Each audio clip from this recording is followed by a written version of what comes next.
majina naitwa Emerson, natokea tarafa ya Loliondo. Hii ni taarifa kwa umma. Taarifa ya wananchi wa jamii ya Kimaasai kutoka wilaya ya Ngorongoro juu ya mapendekezo ya tume za rais na kusisitiza haki yetu ya kubaki katika ardhi ya mababu. Sisi wananchi kutoka jamii ya Kimaasai kutoka wilaya ya Ngorongoro, hususan tarafa za Loliondo, Sale na Ngorongoro, tunatoa tamko hii kutoa ufafanuzi juu ya taarifa za tume mbili za rais zilizowasilishwa tarehe 12 Machi 2026 kuhusu migogoro na matumizi ya ardhi na sera za kuhamishwa katika ardhi yetu ya asili yenye maeneo ya muhimu kwa tamaduni, uchumi na maisha yetu. Hata hivyo, baada ya kuchambua kwa kina maudhui ya taarifa na mapendekezo yaliyowasilishwa na tume hizo, tunalalamika kueleza wazi kuwa tuna wasiwasi mkubwa juu ya hatima ya maisha yetu.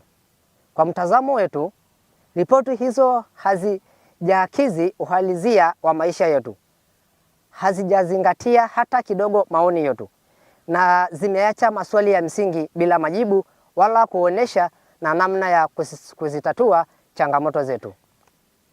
Ripoti hizi si tathmini huru wala za kuaminika.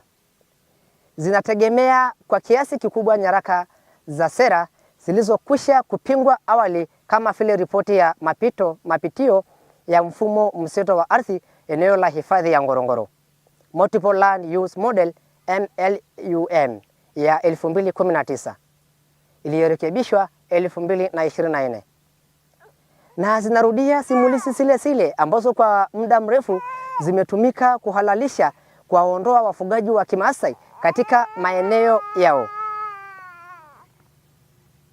Hitimisho iliyotolewa linategemea makadirio yaliyokuswa ya ongezeko la idadi ya watu na mifugo, matumizi ya takwimu yaliyochaguliwa kwa upendeleo,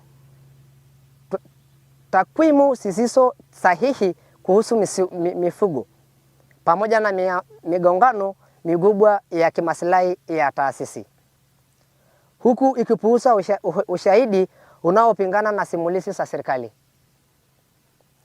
Kwa vizazi vingi, wafugaji wa Kimaasai wameishi ndani ya mfumo wa ekolojia ya Serengeti na Ngorongoro kwa mfumo wa kuishi sambamba na wanyamapori. Maisha yetu ya ufugaji sio tishio kwa uhifadhi. Kinyume chake, maarifa yetu ya asili na mbinu zetu za usimamizi wa ardhi zimeendeleza mfumo huu wa ekolojia kwa karne nyingi.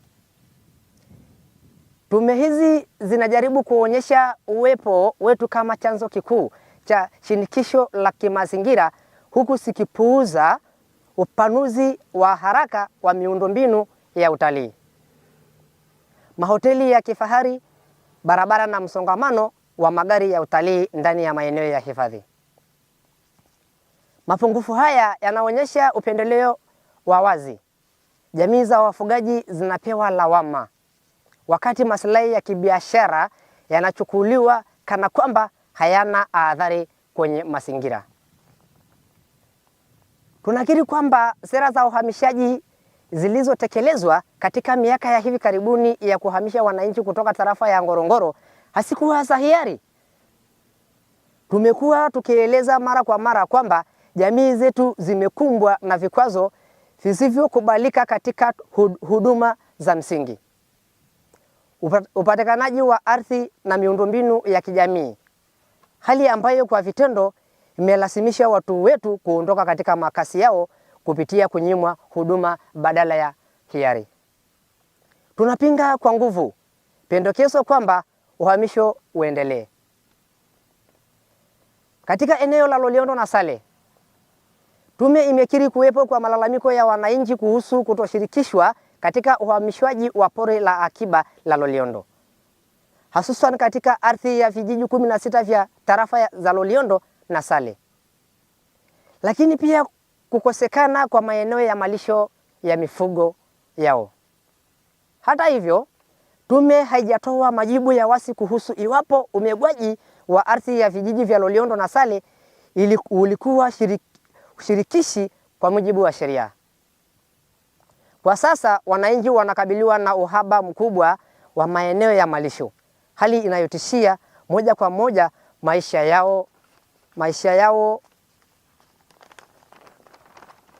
yao ya ufugaji,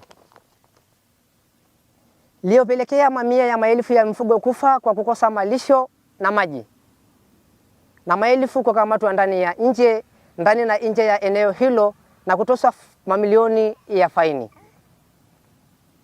na wengine kutaifishwa na kuuzwa kwenye minada za wazi na kuacha baadhi ya familia wakiwa kwa umaskini. Badala ya kushughulikia masuala ya msingi na kiini cha tatizo ambacho ni haki ya ardhi na ushirikishwaji, mapendekezo yamejikita zaidi katika masuala ya kiutawala kama miundombinu na usimamizi, bila kupendekeza namna mgogoro wa ardhi pamoja na changamoto ya mahitaji ya jamii yanavyotatuliwa. Katika eneo la Ziwa Natron, mapendekezo ya tume yanahusu kupandisha hadhi ya eneo hilo na kufanya mabadiliko katika matumizi ya ardhi. Hata hivyo, ni muhimu kusisitiza kuwa eneo hili ni ardhi ya vijiji halali visivyosajiliwa kwa mujibu wa sheria za Tanzania. Aidha, tume inapendekeza kufutwa kwa tangazo la serikali namba 597 la tarehe 7 mwezi wa 10 2022 lililotenga eneo la hekta 35,232 katika kijiji cha Ngaresero kuwa eneo la malisho.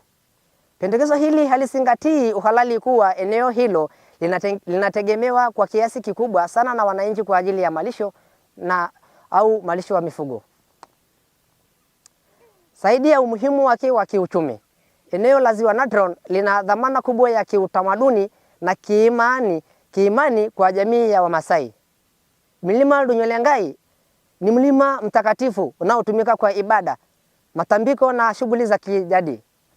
Hivyo, maamuzi yoyote yanayohusu eneo hili yanapaswa kuzingatia pia haki za kitamaduni na kiimani. Tunakiri kwamba wananchi wilaya ya Ngorongoro, hususan vijiji 16 vya tarafa ya Loliondo na Sale, wanataka Pololeti irejeshwe kwao na kufuta tangazo la serikali lililoanzisha hifadhi hiyo kinyume cha utaratibu au sheria.